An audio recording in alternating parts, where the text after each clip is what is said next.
Karena mungkin ya kondisi hujan ya Ibu Epin ya. Iya, betul Kak Eca. Oke, tak masalah. Yang penting Ibu Epinnya sudah hadir buat sahabat cerdas semuanya. Dan pastinya kita akan memulai pembelajaran kita bersama dengan Ibu Epin. Jadi kita akan lanjut untuk pembelajaran lanjutan ya Ibu Epin ya. Baik Kak Eca. Ya oke, sahabat cerdas kalau gitu langsung saja kita mulai pembelajarannya bersama dengan Ibu Epin. Masih untuk kelas 10 untuk jenjang SMK. Kelas 11. Oh kelas 11. Iya. Jadi kemarin itu batasnya 10 untuk 10 atau kelas 11 yang kemarin? Memang dari awalnya itu Itu dari kelas sudah kelas 11. 11. Iya. Oke sahabat cerdas, kalau gitu langsung saja ya kita mulai pembelajarannya bersama dengan Ibu Epin untuk mata pelajaran jurusan kesehatan kelas 11. Silakan Ibu Epin. Terima kasih Kak Eca atas kesempatan yang telah diberikan. Halo, apa kabar sahabat cerdas sekalian yang ada di rumah? Semoga di rumah masing-masing ya, jangan sampai ada yang di rumah sakit. Semoga seluruhnya dalam kondisi sehat, tidak kekurangan sesuatu apapun. Sebelum kita mulai pelajaran di hari ini, sahabat cerdas, saya mau ajak kita semua bersyukur dengan cara berdoa. Kita tundukkan kepala dan kemudian kita berdoa menurut keyakinan dan kepercayaan kita masing-masing. Mari kita berdoa mulai.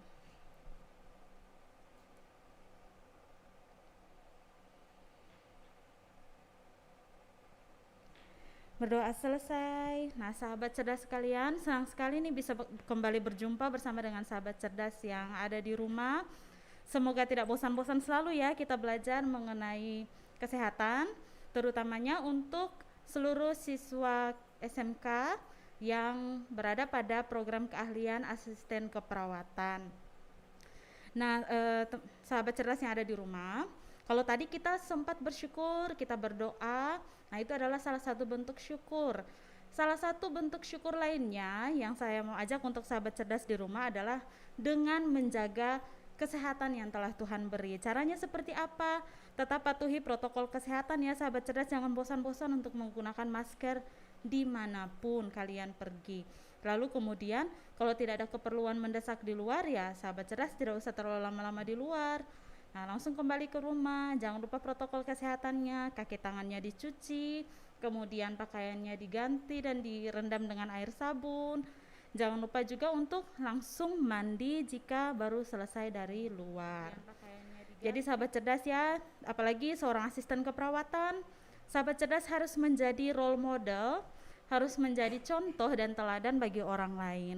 Bagaimana orang akan mempercayai kita sebagai seorang tenaga kesehatan jika kita sendiri tidak mampu memberikan contoh yang baik itu seperti apa. Nah, nanti kalau misalnya kita bilang, Pak jangan lupa pakai masker, nanti sama orangnya dibilang, kamu saja yang tenaga kesehatan tidak pakai masker, ngapain saya pakai masker? Nah gitu. Jadi sebagai seorang asisten keperawatan, sahabat cerdas diharapkan selalu menjadi role model, selalu menjadi contoh. Karena menerapkan hal-hal baik itu sebenarnya mengubah kebiasaan orang itu tidak gampang ya. Tetapi jika kita menerapkannya setiap hari, menyuarakannya dalam bentuk perkataan dan juga tindakan setiap hari, maka pasti kita bisa memberikan perubahan yang sedikit demi sedikit namun berarti bagi kesehatan banyak orang. Ya, jadi itu tugas penting ya jadi dari seorang tenaga kesehatan. Nah, jadi kemudian kita kembali lagi sahabat cerdas. Jika di minggu kemarin kita sudah belajar tentang desinfeksi. Di minggu ini kita akan belajar tentang sterilisasi. Nah, jika didengar sekilas ya, loh kenapa beda? Kenapa ada disinfeksi? Kenapa ada sterilisasi? Padahal kalau mau dengar-dengar sih pengertiannya kayaknya sama-sama menghilangkan mikroorganisme, sama-sama membunuh mikroorganisme. Apa bedanya? Nah, kita lihat dulu yang pertama, sterilisasi ini apa sih? Nah, sahabat cerdas, sterilisasi adalah suatu tindakan untuk membunuh kuman-kuman patogen dan apatogen beserta spora-sporanya. Nah, jika sahabat cerdas ingat dengan pengertian desinfeksi yang di minggu lalu, pasti akan berpikir, loh apa bedanya? Kan sama-sama membunuh kuman patogen dan kuman apatogen. Kalau sahabat cerdas lupa ya, di sini Saya ingatkan kembali, kuman patogen itu adalah kuman yang menyebabkan penyakit.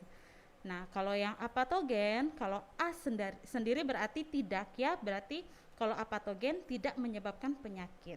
Jadi mikroorganismenya mau yang flora normal ataupun yang benar-benar berbahaya, patogen itu semuanya akan dimusnahkan. Perbedaan dari desinfeksi dan juga sterilisasi ini terletak di mana, sahabat cerdas? Letaknya itu ada pada bagian yang ini, spora-sporanya. Jadi sahabat cerdas bisa lihat ya, kalau pada desinfeksi di minggu lalu kita belajar, itu tindakan untuk membunuh kuman-kuman patogen dan apatogen, namun tidak beserta sporanya. Jika sahabat cerdas lupa spora-spora ini apa, nah ibu ingatkan lagi di sini. Spora ini kita andaikan bakteri misalnya ya, kita andaikan kalau sahabat cerdas di rumah pernah makan roti gula, nah bentuknya kan lonjong tuh, kita anggap itu bakteri basil. Nah, kalau untuk yang roti gulanya ini, yang namanya spora itu berada di tengahnya. Jadi kalau di dinding-dindingnya yang di sekitar itu yang lonjong, nah spora ini ada di tengahnya. Kalau pada spora bakteri, misalnya cuma disinfeksi saja ya, kita hanya memberikan disinfeksi, kita melakukan tindakan disinfeksi. Nah itu nanti membran-membran selnya itu akan mengerucut, dia akan keriput dan kemudian lama-lama, kalau lebih lama lagi pasti dia akan mati. Tapi spora ini dia kuat sekali, jadi kalau hanya dengan disinfeksi, ketika efek desinfeksinya itu hilang, spora-spora yang masih hidup ini dia akan kembali membentuk bakterinya kembali. Bahkan kalau dia berada di area yang bagus untuk perkembangbiakannya, dia akan bermultiplikasi, dia akan berkembang biak lebih banyak lagi. Itulah kenapa untuk peralatan-peralatan yang kritikal dan semi kritikal itu dia tidak bisa hanya dengan disinfeksi saja, harus dengan sterilisasi juga. Nah, sahabat cerdas, sehingga apa yang menjadi tujuan daripada sterilisasi ini? Sterilisasi tujuannya yang pertama untuk mencegah terjadinya infeksi silang atau cross infection. Yang kedua, untuk memelihara peralatan dalam keadaan siap pakai. Kita lihat satu-satu ya sahabat cerdas. Yang pertama adalah mencegah terjadinya infeksi silang atau cross infection. Kalau di minggu lalu sudah dijelaskan, infeksi silang ini adalah infeksi yang terjadi antara person per person. Jadi, kalau di fasilitas kesehatan, bisa dari tenaga kesehatannya kepada klien atau dari kliennya kepada tenaga kesehatan. Bagaimana caranya mencegah? Kita lihat kembali, infeksi silang ini, infeksi itu biasanya terjadi karena dua cara. Cara penularannya itu ada dua, kontak langsung dan kontak tidak langsung. Kontak langsung didapatkan dari person ke personnya secara langsung. Karena itu tenaga kesehatan dalam melakukan tindakan selalu menggunakan alat pelindung diri atau yang biasanya kita kenal dengan istilah APD. Jadi makanya kalau sekarang kita lihat banyak di ruang isolasi maupun di luar ruang isolasi itu tenaga kesehatan selalu menggunakan APD, apalagi di dalam ruang isolasi APD yang digunakan itu berlapis-lapis dan tidak boleh dilepaskan sampai selesai jam jaganya. Nah itu fungsinya untuk mencegah terjadi infeksi silang yang tertular secara langsung atau melalui kontak langsung. Lewat apa? Lewat droplet, percikan air liur, kemudian cairan tubuh, darah. Nah itu adalah media-media penularan secara langsung dari person ke person. Nah selanjutnya untuk cara penularan infeksi yang kedua adalah melalui kontak tidak langsung. Kontak tidak langsung inilah yang melalui media. Medianya seperti apa?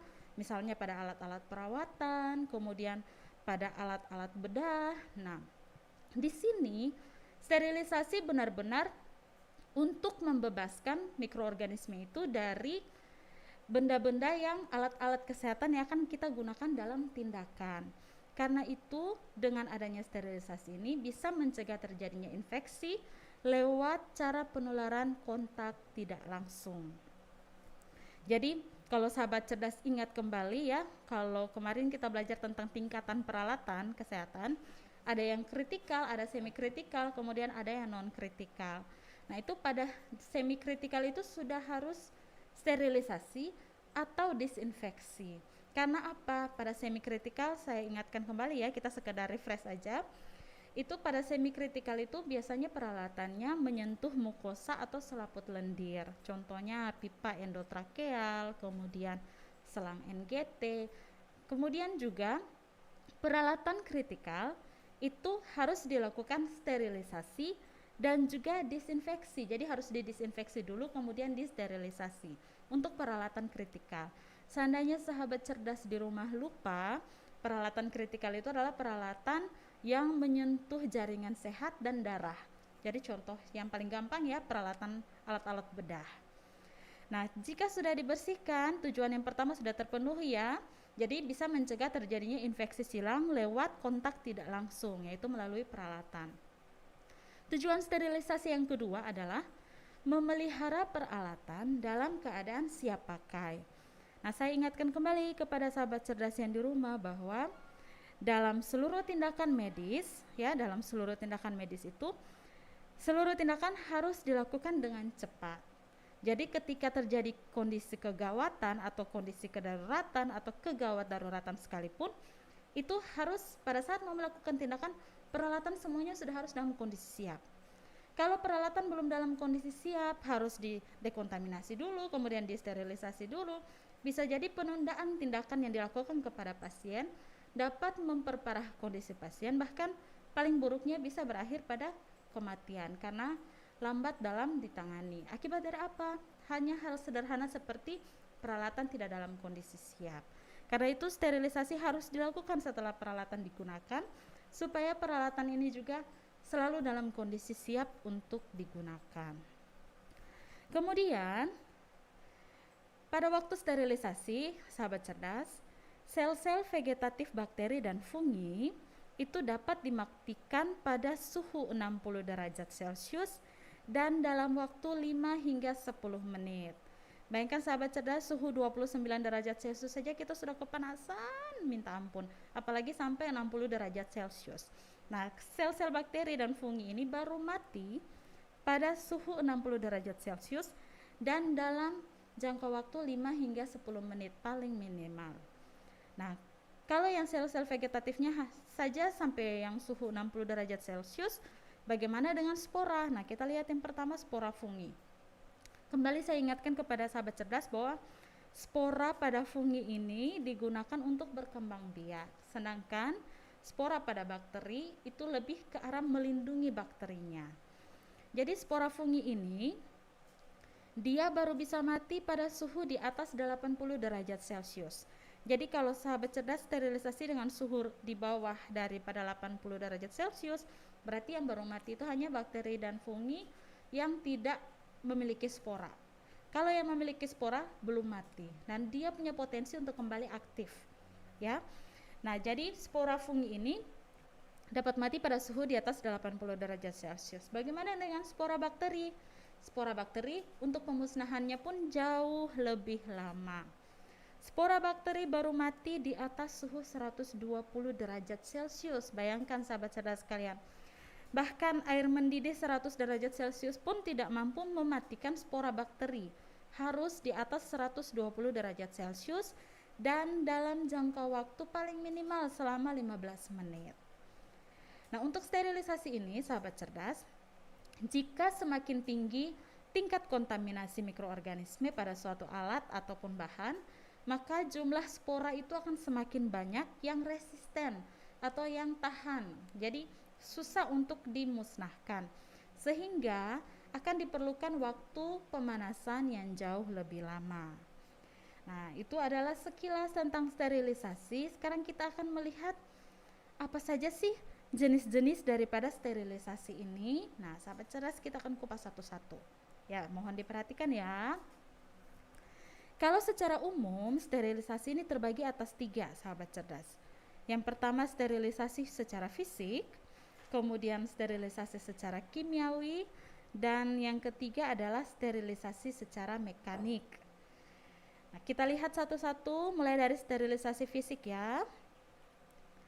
Sterilisasi fisik ini pun secara garis besarnya terbagi atas dua, sahabat cerdas, yaitu dengan cara pemanasan dan kemudian dengan cara penyinaran. Nah, kita lihat yang pertama untuk pemanasan dulu. Metode pemanasan ini pun masih terbagi atas dua bagian besar, sahabat cerdas ya. Yang pertama adalah sterilisasi panas kering, kemudian sterilisasi panas basah. Nah, kita lihat lagi sterilisasi panas kering ini dia terdiri atas apa? Atas metode pemijaran, kemudian ada flaming atau jilatan api, ada udara panas. Nah, kalau sterilisasi panas basah bagaimana? Terdiri dari uap mengalir, perendaman dalam air mendidih, kemudian dalam uap bertekanan. Kita lihat satu-satu ya, sahabat cerdas. Kita mulai dari sterilisasi panas kering dulu. Nah, sterilisasi panas kering yang pertama adalah pemijaran.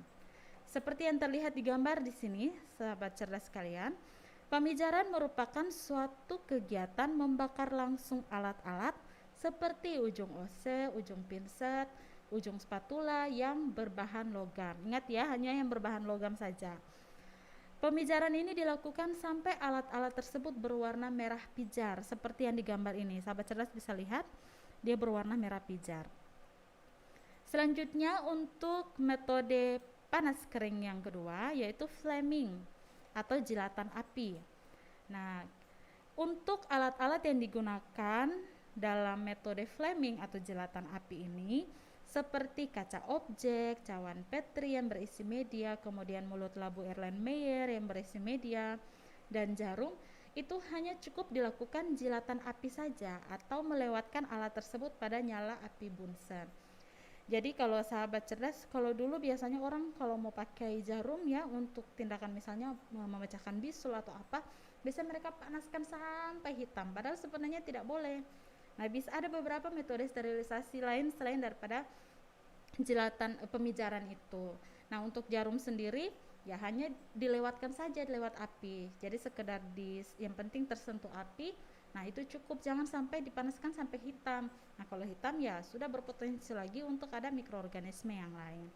Jadi artinya alat-alat yang mengalami jilatan api ini dia tidak sampai memijar seperti dengan yang pemijaran tadi. Kemudian yang ketiga yaitu sterilisasi dengan menggunakan udara panas.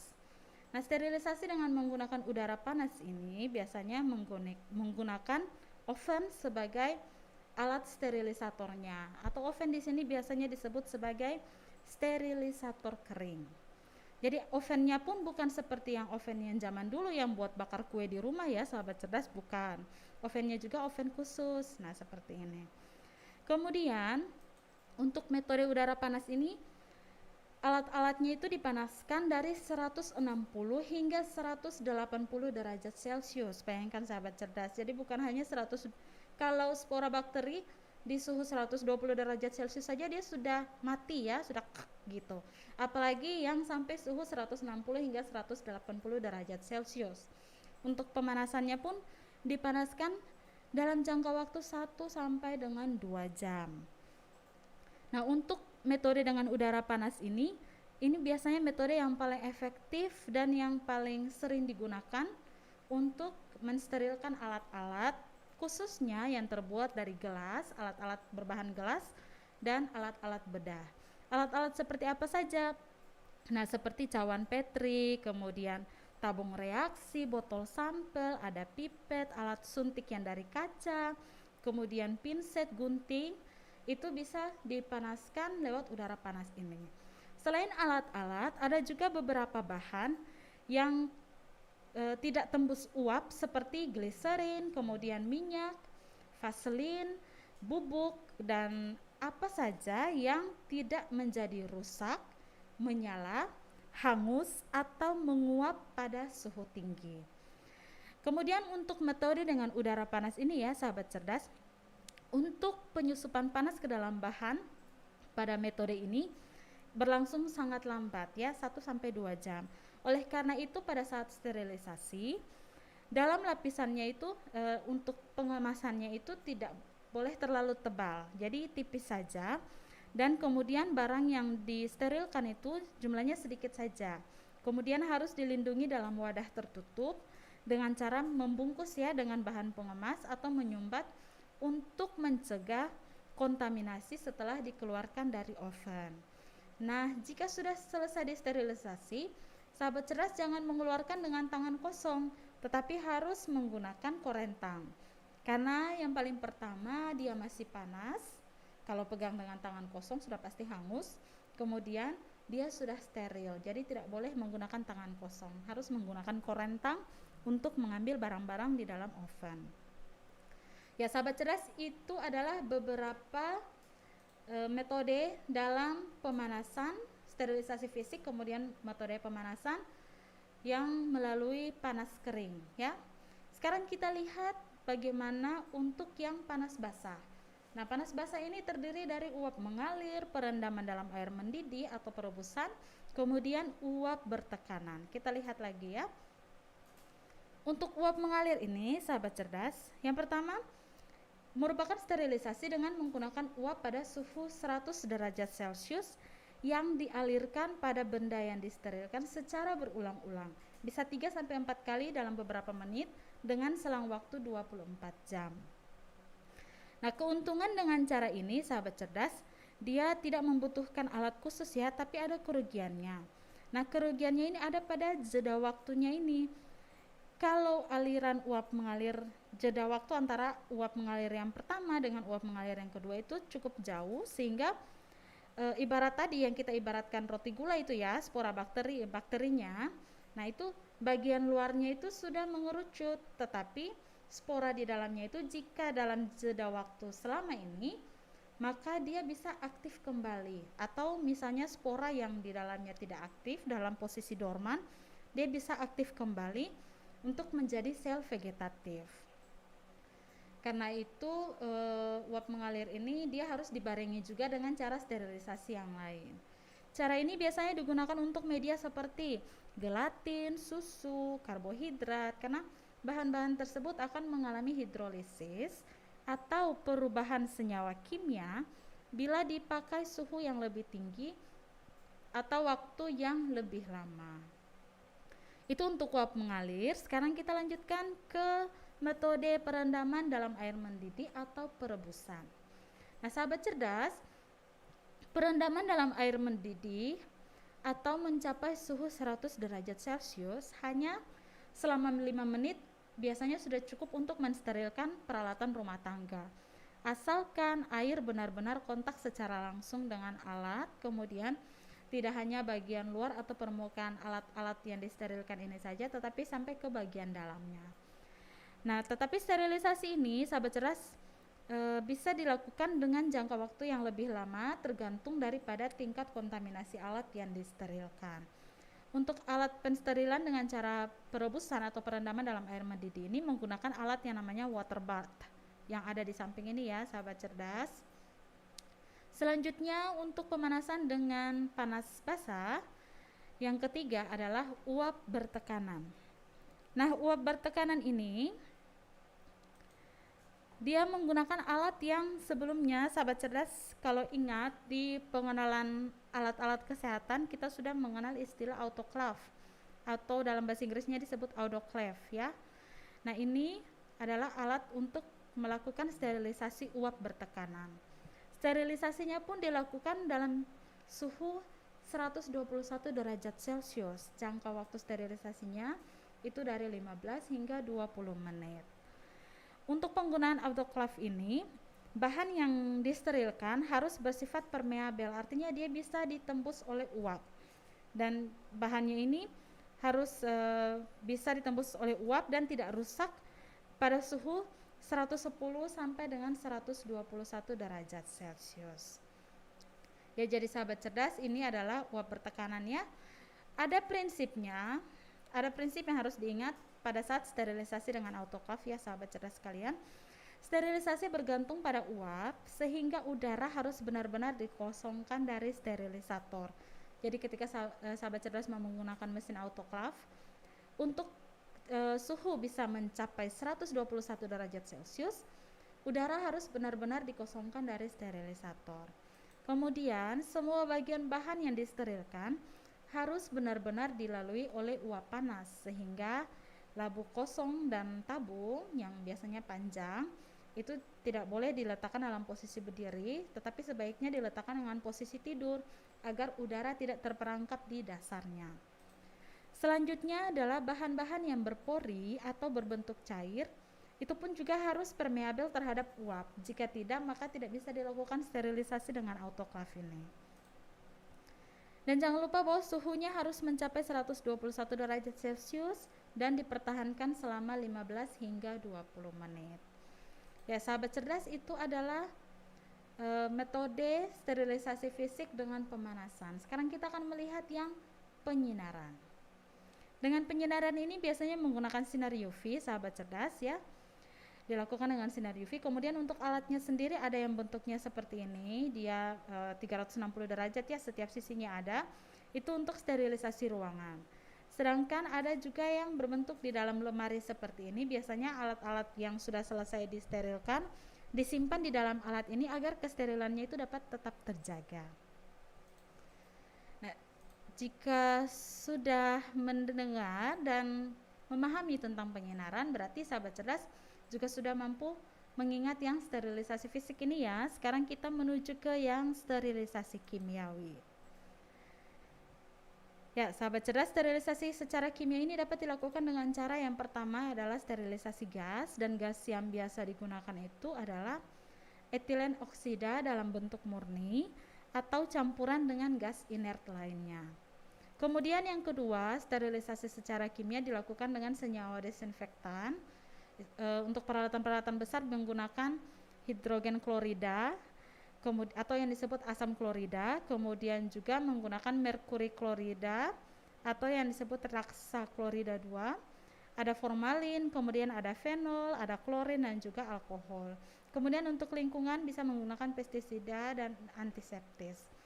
Dari senyawa-senyawa desinfektan yang paling sering digunakan adalah apa, sahabat cerdas? Kalau bisa ditebak, ya jawabannya adalah alkohol. Alkohol yang paling sering digunakan untuk sterilisasi kimiawi. Selanjutnya kita akan melihat yang ketiga, sterilisasi mekanik. Seperti apa sterilisasi mekanik?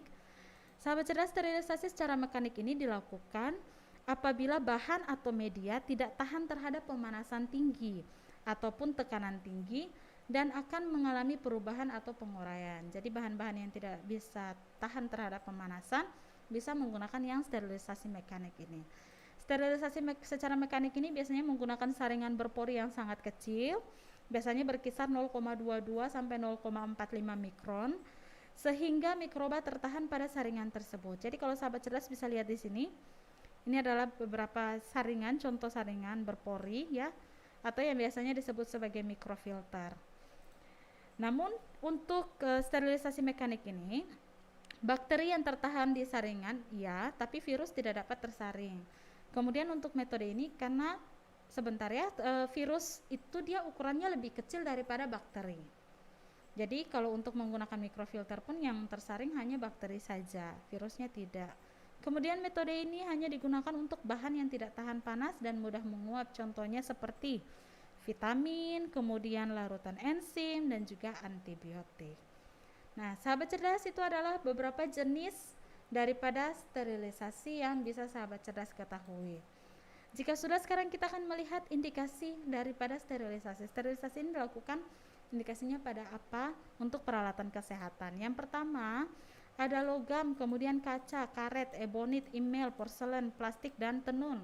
Ini adalah bahan-bahan alat kesehatan yang bisa dilakukan sterilisasi. Kalau untuk logam apa saja?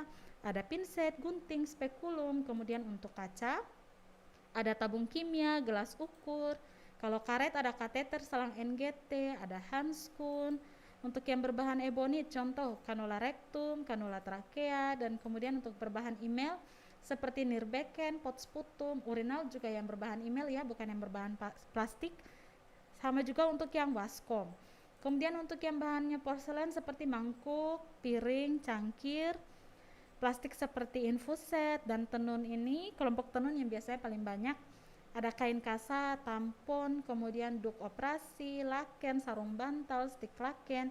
Itu adalah bahan-bahan alat-alat yang bisa disterilisasi.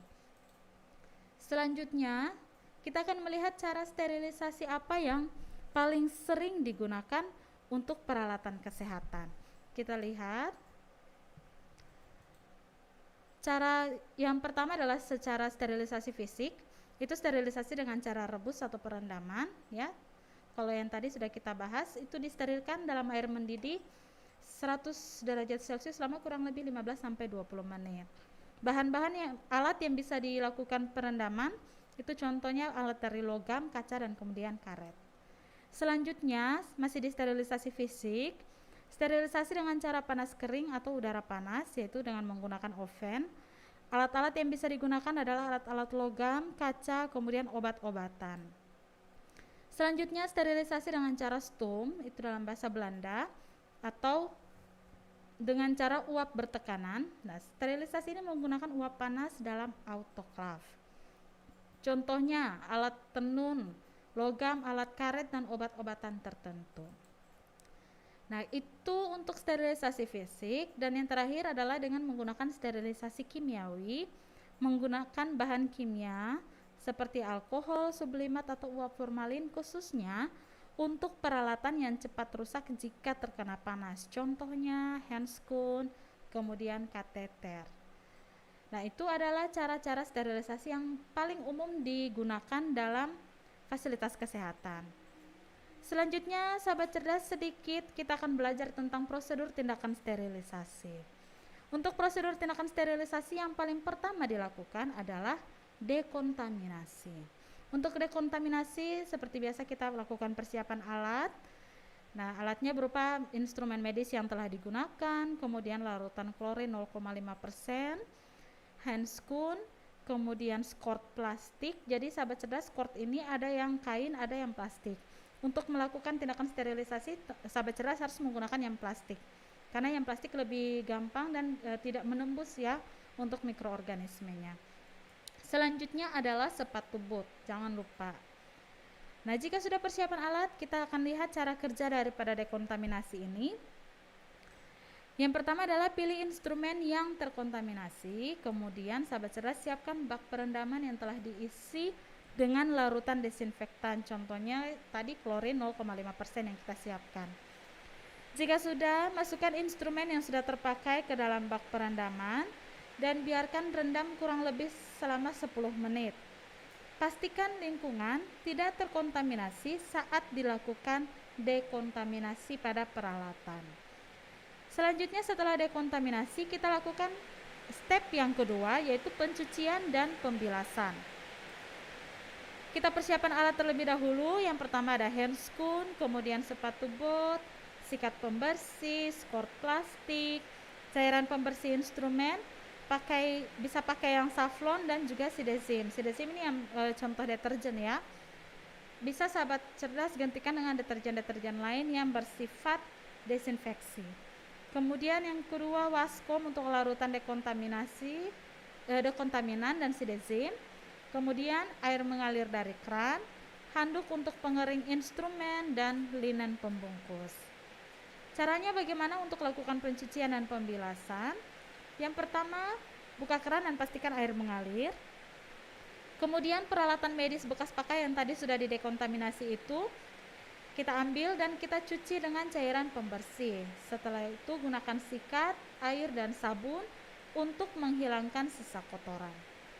Jika sudah, bilas instrumen tetap di bawah air mengalir. Kemudian keringkan instrumen dengan handuk atau serbet kering. Hitung instrumen dan rapikan dengan bak instrumen. Jika sudah, lalu kita bungkus instrumen dengan linen sebanyak 2 lapis. Setelah lakukan pencucian dan pembilasan, sahabat cerdas, kita lakukan pengepakan atau pengemasan. Alat yang disiapkan, bahan pengemas atau pembungkus. Untuk bahan pengemas ini bisa menggunakan yang kertas kraft yang sudah medical grade, kemudian linen, dan juga plastik ya. Jika sudah, kemudian siapkan juga bak instrumen, label atau indikator sterilisasi. Nah, untuk label ini sahabat cerdas biasanya labelnya nanti disediakan dari tiap-tiap fasilitas kesehatan karena dia berbeda-beda. Tetapi untuk indikator sterilisasi, jika sahabat cerdas ingat, kita belajar sebelumnya pada penggunaan alat-alat kesehatan pernah kita belajar tentang yang namanya autoclave tape atau plester autoclave. Plester autoclave itu digunakan pada mesin sterilisator autoclave untuk menjadi indikator apakah barang yang akan kita desinfeksi ini sudah mencapai barang yang akan kita sterilisasi sudah mencapai waktu yang ingin kita capai ataukah belum. Kemudian selanjutnya adalah spidol permanen atau stempel. Jika untuk persiapan alat pengopakan dan pengemasan ini sudah selesai, kita masuk pada cara kerjanya. Yang pertama, kita hitung dan catat instrumen yang akan dikemas. Jumlahnya berapa, jenisnya apa, kemudian masukkan ke dalam bak instrumen. Setelah itu, kita bungkus bak instrumen kembali dengan pembungkus pertama, kemudian bungkus dengan kain pembungkus kedua, lalu difiksasi. Setelah difiksasi, kita berikan label atau indikator sterilisasi dan kita cantumkan waktunya, berapa lama. Jika sudah, instrumen sudah siap untuk disterilkan. Jika sudah selesai dengan pengepakan atau pengemasan, maka kita masuk pada cara sterilisasi. Kita contohkan dua di sini. Yang pertama, cara sterilisasi dengan menggunakan sterilisator kering atau yang kita sebut dengan oven. Untuk oven, jangan lupa sahabat cerdas pastikan kabel listrik mesin sterilisator itu terhubung. Kemudian buka pintu oven dan masukkan instrumen yang akan disterilkan. Lalu tutup dan pastikan semua peralatan telah masuk dengan benar dan rapi. Jika sudah, kemudian tekan tombol on yang ditandai dengan lampu pada mesin menyala. Kita tunggu sampai proses sterilisasi selesai dengan ditandai lampu pada mesin mati. Jangan lupa ya sahabat cerdas, untuk sterilisasi dengan menggunakan oven itu suhunya 160 hingga 180 derajat Celcius dengan lama 1-2 jam. Jika sudah selesai prosesnya, kita tunggu sampai suhu turun, kemudian kita buka pintu oven dan keluarkan alat steril tetap dengan menggunakan korentang. Kemudian sahabat cerdas, kita lanjut pada alat sterilisator yang kedua, sterilisator basah atau menggunakan autoclave.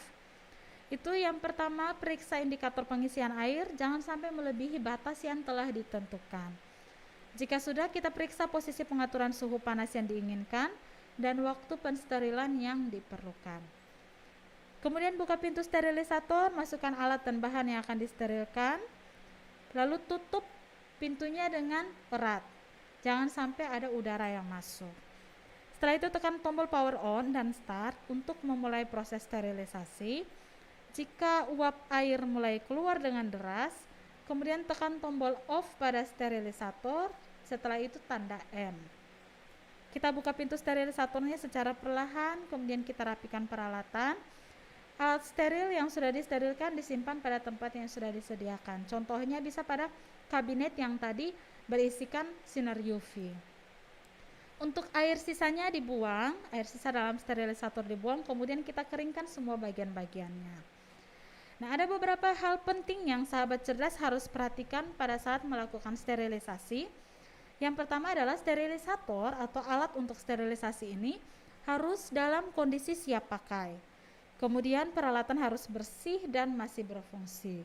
Jadi sahabat cerdas, setelah menggunakan sesuatu selalu dibersihkan supaya ketika gilirannya mau melakukan hal yang lain, dia sudah dalam kondisi siap pakai.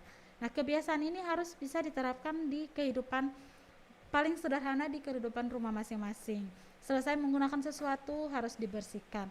Pasti dan percaya bahwa kebiasaan baik dari rumah itu akan terbawa-bawa sampai ke tempat kerja. Selanjutnya, peralatan yang dibungkus itu harus diberi label dengan jelas, kemudian mencantumkan nama, jenis peralatan, tanggal dan jam disterilkan, supaya nanti diketahui apakah sudah disterilkan atau belum. Susun peralatan di dalam sterilisator sehingga seluruh bagian dapat disterilkan, sehingga tidak ada bagian yang keluar. Kalau ada bagian yang keluar, berarti dia tidak steril secara sepenuhnya. Waktu yang diperlukan untuk mensterilkan setiap jenis peralatan itu juga harus tepat dan dihitung sejak peralatan disterilkan. Kemudian dilarang memasukkan atau menambahkan peralatan lain ke dalam sterilisator sebelum pensterilan selesai. Jadi jangan sampai misalnya pensterilannya contoh menggunakan autoclave 15 hingga 20 menit. Pada menit ke-13 tiba-tiba kita teringat, oh ada satu barang lagi yang mau disterilisasi. Kita buka penutupnya dan kita tambahkan. Itu berarti sudah tidak bisa. Sterilisasinya harus diulang lagi dari awal. Jadi jangan sampai menambahkan atau memasukkan alat lain sebelum proses yang sementara terjadi ini selesai. Kemudian untuk memindahkan peralatan yang sudah steril ke tempatnya, sahabat cerdas tetap jangan lupa harus menggunakan korentang steril. Setelah itu untuk mendinginkan peralatan steril, hindari membuka bungkus maupun tutupnya. Jadi untuk mendinginkan ya dibiarkan saja seperti itu. Jangan sampai pikir karena mendinginkan supaya cepat, sahabat cerdas membuka pembungkusnya. Tidak boleh ya. Jika sampai pembungkusnya terbuka, berarti harus kembali disterilkan. Nah, itu adalah materi untuk sterilisasi. Sebelum kita menutupnya, sahabat cerdas, saya mau mengajak kita untuk review kembali materi yang akan disampaikan, yang telah disampaikan ya. Jadi sterilisasi jangan lupa sahabat cerdas bahwa itu adalah merupakan tindakan untuk membunuh kuman-kuman patogen dan apatogen beserta sporanya pada peralatan kesehatan. Selanjutnya, secara umum jenis daripada sterilisasi ini ada yang berupa sterilisasi secara fisik, secara kimiawi, dan juga secara mekanik. Selanjutnya, untuk cara sterilisasi yang paling sering digunakan untuk membersihkan alat-alat, mensterilkan alat-alat kesehatan, yaitu sterilisasi fisik dengan perendaman dengan air mendidih, kemudian udara panas dan uap bertekanan. Setelah itu dengan menggunakan sterilisasi kimia. Baik sahabat cerdas, dengan demikian itulah seluruh materi sterilisasi di hari ini. Jangan lupa untuk selalu diingat ya sahabat cerdas, ketika sahabat cerdas turun ke dunia kerja, sahabat cerdas sudah tidak lagi kaget bahwa tindakan ini namanya apa atau alat ini namanya apa, karena sahabat cerdas benar-benar mengingat hal-hal sederhana seperti ini.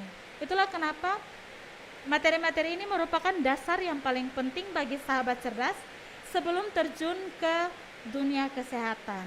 Karena itu juga makanya mata pelajaran ini disebut sebagai keterampilan dasar tindakan keperawatan.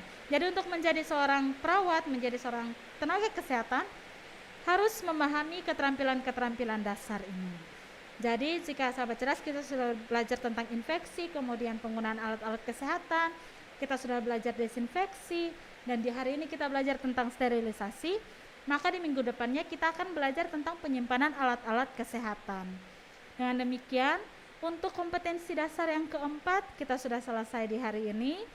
Saya sangat berharap sekali sahabat cerdas jangan lupakan apa yang sudah kita pelajari, karena ini adalah modal dasar kita untuk menjadi seorang tenaga kesehatan. Untuk menutup materi kita di hari ini, sebagaimana tadi kita membukanya dengan bersyukur dan berterima kasih kepada Tuhan karena diberikan kondisi dan kesehatan yang baik. Mari kita menutupnya juga dengan bersyukur bahwa kita diberikan ilmu yang baru, kita belajar hal yang baru kembali, dan kita berdoa semoga kita mampu menerapkan pelajaran dan materi yang kita dapat di hari ini di kehidupan kita yang mendatang.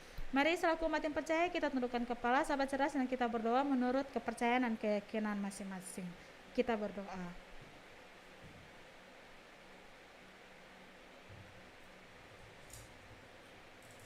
Berdoa selesai. Baik sahabat cerdas, sampai berjumpa di minggu depan, dan saya kembalikan kepada Kakak Eca. Silakan Kakak Eca. Oke Ibu Epin, makasih banyak, dan mewakili sahabat cerdas semuanya tentunya kami mengucapkan terima kasih sekali bagi Ibu Epin yang sudah boleh hadir dan memberikan berbagai macam pengetahuan yang Ibu Epin punya ya, sebagai dasar seperti yang tadi Ibu Epin sudah sampaikan, sebagai dasar bagi adik-adik kita yang ada di jenjang SMK, khususnya untuk jurusan kesehatan, untuk mereka mempersiapkan diri mereka sebagai seorang perawat. Oke sahabat cerdas, minggu depan Ibu Epin sudah sedia lagi untuk sahabat cerdas semua untuk melakukan pembelajaran. Jadi kalau kalian mau mengikuti pembelajaran yang dilakukan oleh Ibu Epin, kalian bisa stay di hari Jumat tiap minggunya. Dan yang pasti ya sahabat cerdas, tadi Kak Eca lupa sampaikan juga bahwa setiap pembelajaran yang dilakukan di Radio Suara Maluku Cerdas itu juga di live streaming pada channel YouTube BTKI Maluku. Jadi kalau memang ada pembelajaran yang kalian lewatkan, bisa langsung kalian cari pada channel YouTube BTKI Maluku, dilihat pembelajaran apa yang mau diulang kembali, silakan diklik dan jangan lupa untuk like videonya dan subscribe juga kalau memang belum subscribe. Oke sahabat cerdas, dengan demikian pembelajaran yang dilakukan oleh Ibu Epin di hari ini, maka berakhir pula pembelajaran atau siaran Radio Suara Maluku Cerdas dalam program Hue Lepar Belajar saat ini. Jadi Kak Eca juga harus undur diri dari pendengar sahabat cerdas semuanya. Tapi di esok hari Kak Eca akan kembali lagi bagi sahabat cerdas semuanya, khusus untuk adik-adik dari jenjang 3 sampai 6 tahun. Kita akan belajar bersama dalam pembelajaran jenjang PAUD. Untuk itu bagi sahabat cerdas semuanya, jangan lupa ajak teman, kerabat, saudara, ataupun kenalan kalian semuanya untuk sama-sama gabung dalam Radio Suara Maluku Cerdas, khususnya untuk Hue Lepar Belajar, karena banyak sekali pembelajaran yang akan Kak Eca berikan bersama dengan guru-guru dalam program ini. Oke sahabat cerdas, sebelum kita berpisah, satu lagu terakhir yang akan Kak Eca puterin bagi sahabat cerdas semuanya, dan ini juga mewakili doa kita semua kepada para garda terdepan kita, para dokter. Lagu dari Judika, Tersenyumlah Sobat. Semoga mereka selalu kuat dalam melakukan aktivitas mereka untuk merawat semua pasien-pasien. Oke sahabat cerdas, Kak Eca pamit, Ibu Epin pamit, sampai baku dapat di esok hari, dan salam Maluku Cerdas, Amato. Amato.